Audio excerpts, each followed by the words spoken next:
We are living in the sixth mass extinction. A quarter of all plant and animal species are at risk due to human activity. The ruling class in Britain has no solutions to climate change or the other environmental crises. Lloyds and Natwest have over $100 billion invested in fossil fuels, while Barclays and HSBC have over $100 billion. Planned transitions to electric cars will increase demand for cobalt, lithium, and other metals, further driving destructive mining practices that release huge amounts of carbon and destroy communities and ecosystems. The environmental crises are due to capitalism. The pursuit of profits needs ever-expanding production and the consumption of ever more resources. Only a socialist planned economy that reduces production to what is necessary to meet human need can secure our survival. Cuba shows what can be achieved, leading the world in urban farming and agroecology, relocating communities at flood risk, and promoting energy efficiency through popular organisation. What follows is a recording of Nottingham RCG's online discussion on building an anti-imperialist movement that can fight the capitalist system that guarantees extinction. This is even more urgent given the COP26 in November, the upcoming UN Summit on Climate Change in Glasgow. Yeah, as you may or may not know, part of the impetus for organising this meeting at this current time is that later this year in November, Glasgow will host the COP26 climate conference. This is the 26th conference since the Kyoto Protocols were signed in 1997. And since then, global carbon emissions have risen every year, with the exceptions of 2009 and 2020, both of which saw slight reductions in carbon emissions due to global economic crashes. Even so, emissions for last December 2020, were 2% higher than the previous December, indicating that emissions are going to continue rising unless drastic action is taken. But carbon emissions specifically and greenhouse gases in general are only one of the many crises in our relationship with the rest of nature. 40% of arable soils in England and Wales are at risk of soil erosion due to agricultural intensification. 90% of people around the world breathe polluted air, and deforestation and increasing intensity of animal agriculture are leading to higher risk from zoonotic diseases. The root of these issues, we're going to argue, isn't population growth or modern technology, but rather it's the ways in which that technology is used and the ways those people are put to work, which is capitalism. Under capitalism, production is carried out only for profit. So production only happens insofar as it is able to continuously expand. If a business is persisting without growing, it's going to get swallowed up by a competitor sooner or later.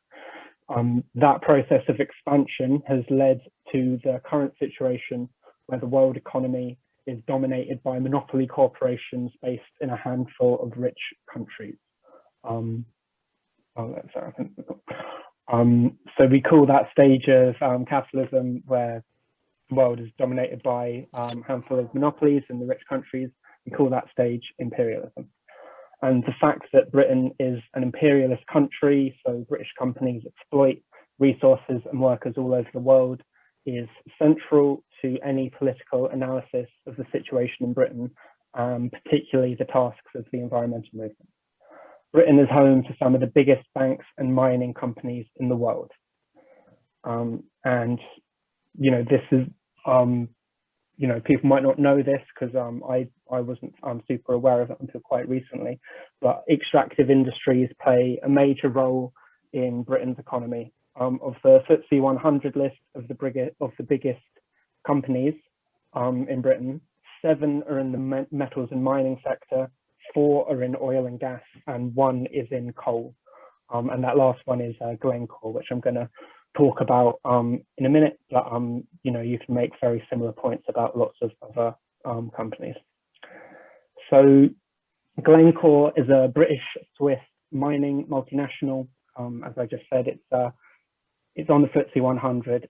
It's partially based out of London, and it operates mines in Colombia, Peru, Chile, Argentina, and the Democratic Republic of Congo. It's the world's largest cobalt mining company, and their mines use up to 100 million litres of clean drinking water a day. That's 100 million litres of clean drinking water every day, and they're dumping out toxic, heavy metal-laden effluent into rivers. For example, in Colombia, in Torrejon, sorry about pronunciation, which is pictured here, this mining complex uses 17 million litres of water a day and has polluted the whole water system nearby, making the water unfit for human consumption.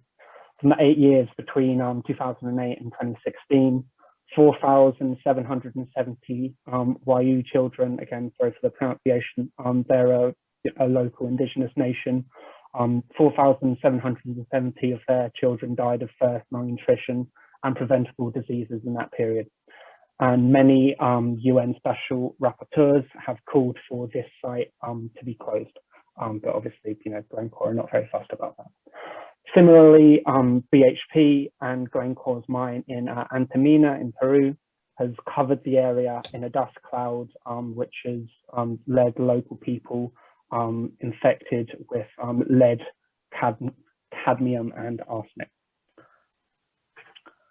Quite similarly, in the Democratic Republic of Congo, Glencore has massive cobalt mining operations there, as do their subsidiaries. And these operations cause huge amounts of air and other environmental pollution, water pollution, child labor, smuggling of materials, illegally repatriated profits and tax evasion. And all of this is supported by massive use of violence by militia and state forces against activists and human rights protesters. In 2012, BBC's Panorama found evidence that Glencore were dumping acid into a river, and children as young as 10 were working in their mines. And the children were, climbing down hand-dug mine shafts 150 feet deep without safety or breathing equipment, producing copper and cobalt. Glencore also have huge operations in South Africa, where their 2016 Human Rights Commission showed that British companies such as Glencore and other overseas companies were destroying water sources and giving people massive amounts of respiratory illnesses, evicting communities from mining areas, and providing totally inadequate housing. So there can't be any, sorry, I'm trying to go to the next slide, there you go. There can't be any sustainable development in Britain or anywhere else while energy and mineral resources are controlled by companies like Glencore. But Glencore obviously doesn't operate in a vacuum. They wouldn't be able to function if they didn't have huge backing from the financial sector. So, for example, NatWest is a major lender to Glencore, and they underwrote $846 million of loans to Glencore between October 2018 and October 2020. NatWest is one of the 50 most polluting banks in the world, channeling more than $13 billion in fossil fuel financing from 2016 to 2020. So it may or may not surprise you to learn that NatWest is also one of the main corporate sponsors of COP26, which gives us some indication of how credible the COP is in the face of environmental catastrophe. NatWest are far from being alone though, because British Bank's investment in coal has increased 40% since 2015 when the Paris Accords were signed. And according to an organisation called Reclaim Finance, the City of London is the biggest investor in coal out of all of Europe's financial centres and the third biggest in the world. So we have to understand these facts in the context of the capitalist system. So NatWest aren't investing in fossil fuel extraction. They're not investing in, the totally destructive practices of Glencore. out of any particular malice. They're doing it to ensure that they're able to be competitive in their sector.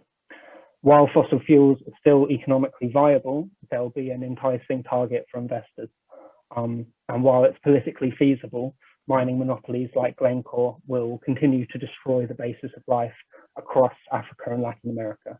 That's why it's our duty as people living in an imperialist country to organize against imperialism, as this system is never going to be able to meet the needs of the vast majority of humanity. So here we can see the corporate sponsors of the COP26, and one of the things they claim they're trying to do is, quote, to deliver on our goals. This is the goal of the COP26, quote, to deliver on our goals, developed countries must make good on their promise to mobilize at least $100 billion in climate finance per year, end quote. So, you know, to you and me, $100 billion annually is a lot of money, and it certainly is for a lot of things. But if we look at it in the context of, you know, this global system of plunder, it's really, really insignificant compared to how much money flows in the opposite direction from the so-called developing countries to the developed countries. So in 2020, $3.9 trillion was due just in debt servicing from the, you know, from the poor countries, the developing countries, to the imperialist countries. So assuming that COP26 is able to raise their climate finance target of $100 billion, that's going to represent just 2.6% of the amount that those same developed countries are extracting from the poor countries just in debt servicing. So, you know, that's not counting profits extracted, you know, tax evasion, unequal exchange, that's only counting debt. So while oppressed countries are mired in that astronomical amount of debt, they're totally forced to accept whatever terms the foreign extractive companies force on them. To quote Fidel Castro's speech to the 1992 Earth Summit, quote, unequal trade, protectionism, and the foreign debt assault the ecological balance and promote the destruction of the environment. If we want to save humanity from this self-destruction, wealth and available technologies must be distributed better throughout the planet. Less luxury and less waste in a few countries would mean less poverty and hunger in much of the world, end quote. So speaking of Fidel Castro, in a second I'm going to hand over to Comrade Mick, who's going to talk a bit about how socialist Cuba has made incredible progress and has become a world leader in sustainable development, showing what is possible in a country if it frees itself from imperialist domination. Hopefully I've explained why political action around the environment is desperately needed, and that in a country like Britain, that movement is going to have to confront imperialism, particularly British imperialism, because this is the thing that is actually driving the destruction of the environment here and around the world. So yeah, with that, I will pass over to Nick. Thank you very much. So thank you very much, Comrade. That was a very good introduction as to why capitalism can't solve the problems it itself creates. But I'd like to begin this section with an analysis of the ecological crisis under the capitalist system, and more importantly, the tendency of this system to create these crises, which can be collectively referred to as metabolic rift. So what is metabolic rift? Well, it's the unstable relationship between human society and the environment and ecologies from which it is derived. Specifically, it is the siphoning of soil nutrients from the countryside farmland into cities, where they are discarded and do not return to the land. This net flow of nutrients away from the countryside must then be supplemented through the use of industrially produced fertilizer. And as such, industrial fertilizer use has been used as a metric to measure the productivity of agriculture. This relationship was brought about by the alienation of human society from the rest of nature, with an irreparable rift occurring in the human metabolic interaction with nature as a consequence of the division between town and country hastened by capitalism. The last century saw massively increased food output through the revolutionizing of means available to agricultural production, with the unwanted consequence increasing the rift in the social metabolism, as shown by massive increases in soil erosion, deforestation, and the use of artificial fertilizer. Due to the global nature of imperialism, capitalism's highest stage, the rift between town and country doesn't occur only within nations, but between them too.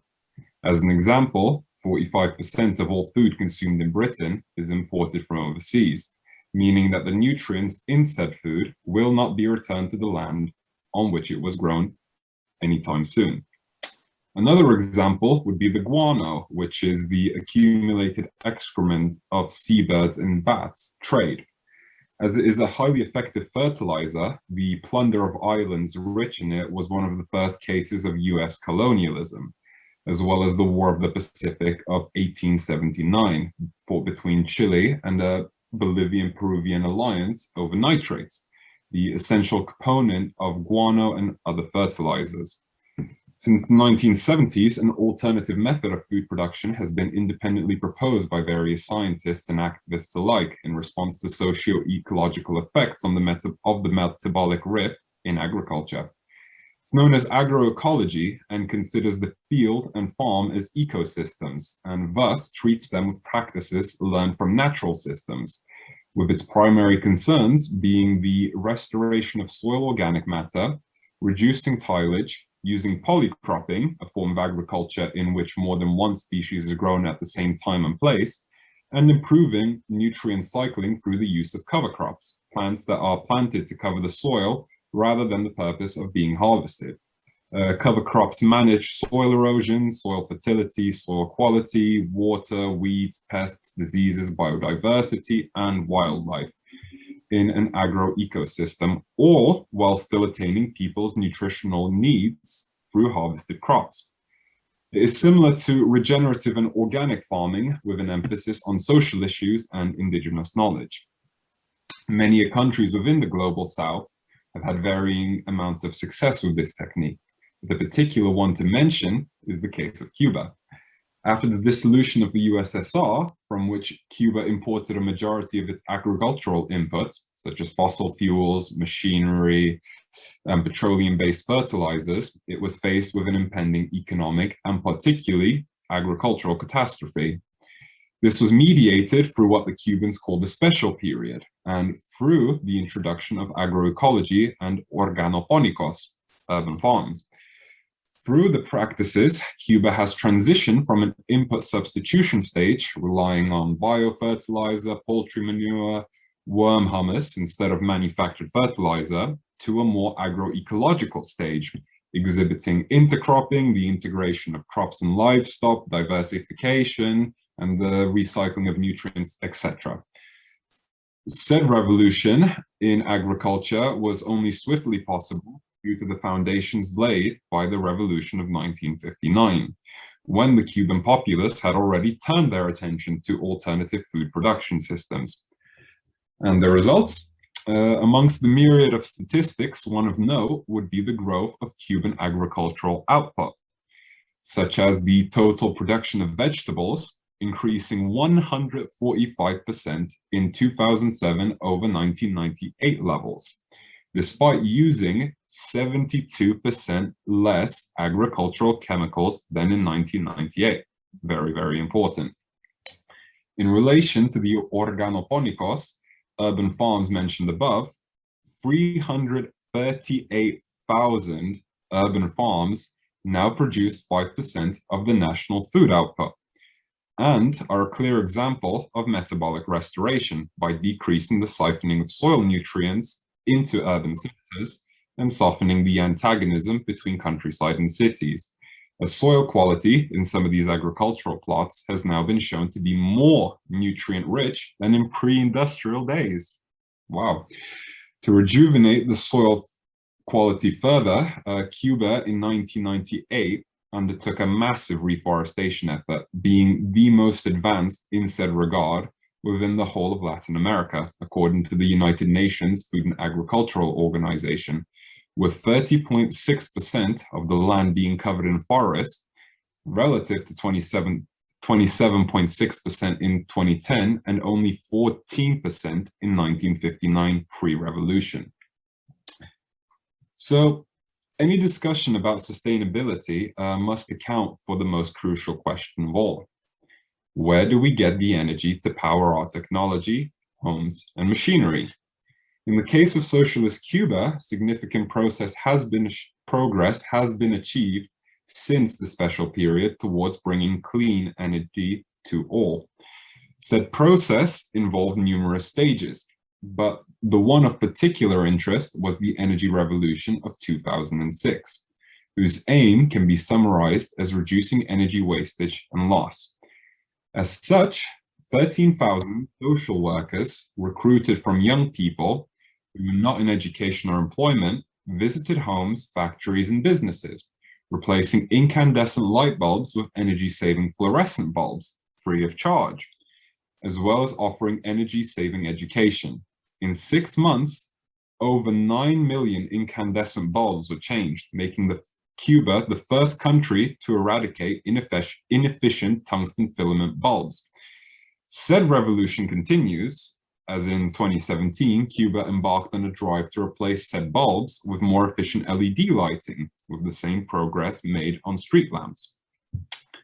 Lighting is only one technology, but Cuba has made headway in tackling other energy inefficient appliances, such as originally offering energy efficient refrigerators, rice cookers, and fans at highly subsidized prices, with subsidies for the replacement of electric resistance cookers for induction cookers as of 2017.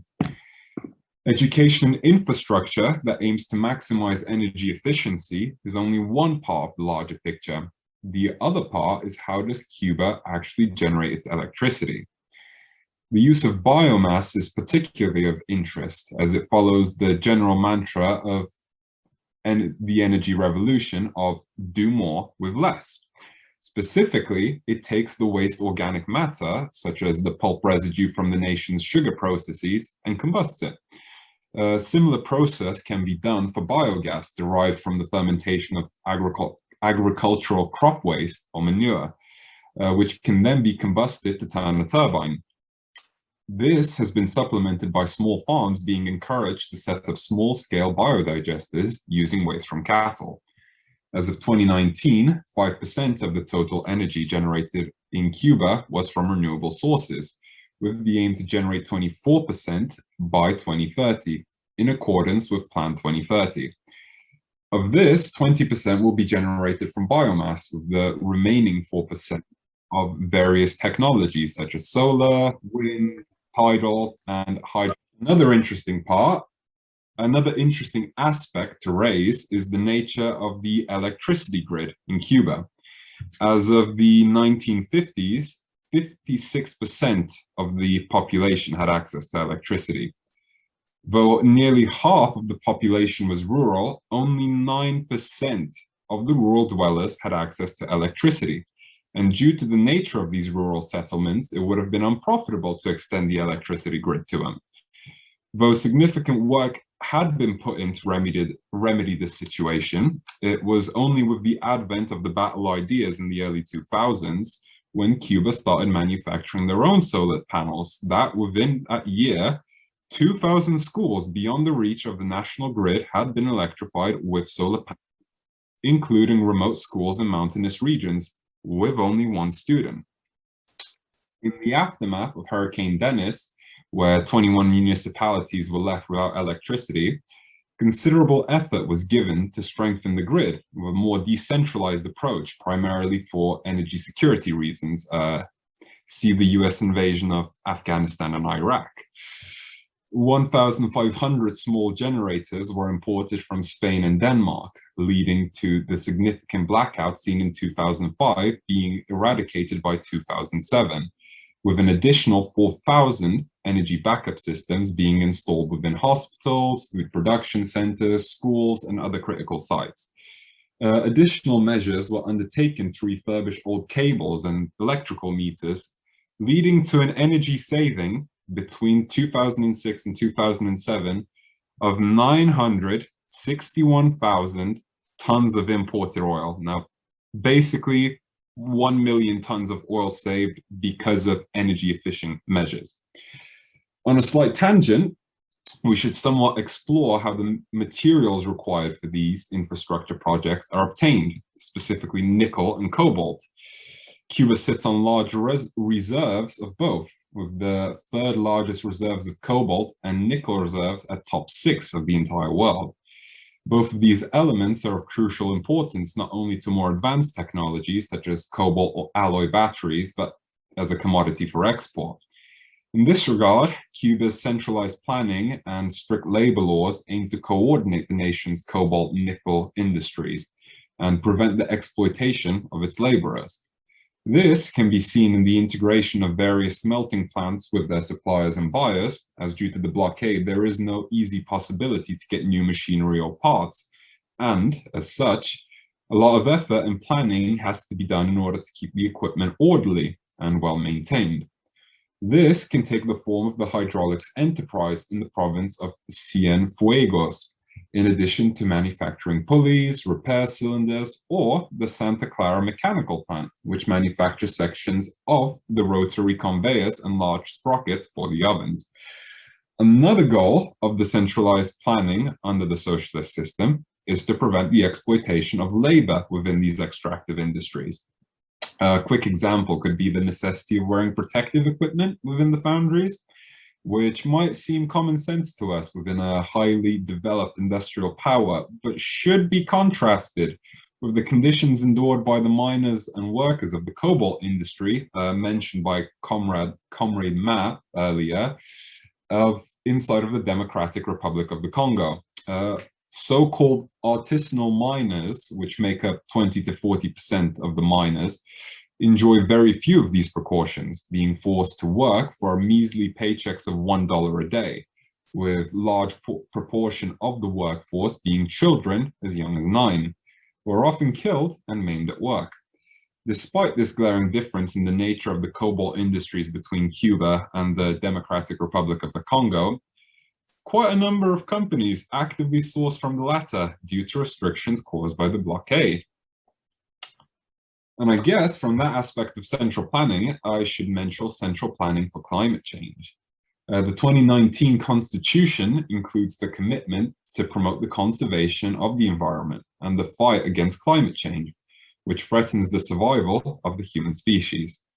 Central to this is democracy, placing energy and planning in the hands of the people under the control and organization of municipalities, made up of committees for the defense of the revolution and other grassroots community organizations, which promote renewable energy use and ecology, house to house, block by block.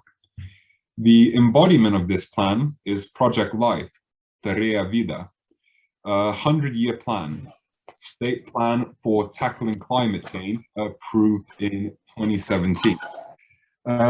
It consists of 5 strategic actions and 11 tasks, starting off with identifying risk and vulnerable areas and predictive effects, to then set out actions to be taken to mitigate them. The investments are categorized into short, 2020, medium, 2030, long, 2050, and very long term, 2100, with work already underway as of 2019 in the form of a new fisheries law set to curtail illegal fishing, preserve coral reefs, recover fish populations, and protect small-scale fisheries, all drawing on the expertise of scientists, conservationists, and coastal communities.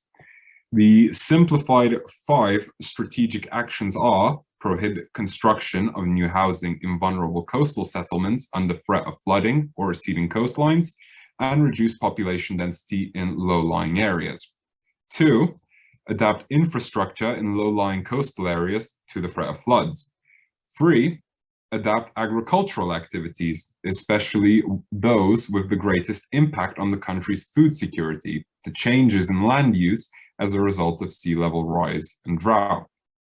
4, reduce crop areas near the coast or affected by saline intrusion, diversify crops, improve soil conditions, develop and introduce varieties resistant to rising temperatures, and 5, set deadlines for planning processes of relocation of threatened settlements and infrastructure with respect to the country's economic conditions. Start with lower cost measures such as induced natural solutions, such as beach recovery and reforestation. The plans set out here are much more comprehensive and, more importantly, responsive to the needs of the general population, in contrast to the measures undertaken by the British government, specifically with regards to the relocation of the residents of the coastal town of Fairborn in North Wales, of which the government informed them that they are under no obligation to do as such, or to compensate them for the collapse in market value of their homes caused by climate change. And that brings us to the immediate response of the Cuban government towards extreme events, in this case, hurricanes. The central feature of which is the comprehensive national and local emergency response plan. Rapid mobilizations are organized through local community groups called Committees for the Defense of the Revolution to spread information and respond to people's needs. Several days before Hurricane Irma was due to hit the island in 2017, a preparatory meeting between the National Defense Council, the Revolutionary Armed Forces, and the Ministry of the Interior was publicly broadcast. Other public broadcasts show how valuable equipment such as, say, solar panels could be deconstructed and warehoused in reinforced local schools, which also served as official shelters. Likewise, the National Electrical Union televised broadcasts warning people to turn off their electricity before Irma struck to avoid being shocked by poles or wiring. Everyone is organized, accountable, and cared for by multiple institutions down to the grassroots. Primary school students practice evacuation. Secondary school students monitor neighborhoods for weak trees and other hazards. These drills, combined with an integrated response from local fire departments, health, transportation, and other vital public services. When a storm like Hurricane Harvey hit the US in 2017, people are largely left to fend for themselves, especially the poor. Little has changed since Hurricane Katrina claimed over 1,800 lives in New Orleans in 2005, when the state was more interested in gentrifying neighborhoods than rehousing survivors. Harvey decimated Texas and Louisiana at the end of August 2017, killing dozens of people, displacing tens of thousands, and leaving millions without power. But instead of bringing everyone together to overcome tragedy, economic concerns, exacerbated class divisions, stories emerged of landlords demanding rent from their tenants who had nowhere to run to. People who wouldn't or couldn't make the suicidal journey to work were sacked. Companies raised prices to cash in on panicked families rushing out to stock up on supplies.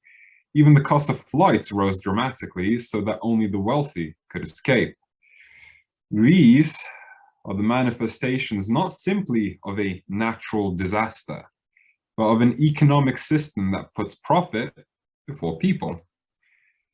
So, climate change is making the need to emulate Cuba all the more urgent because capitalism is just incapable of the level of organization that is enabled by socialist central planning.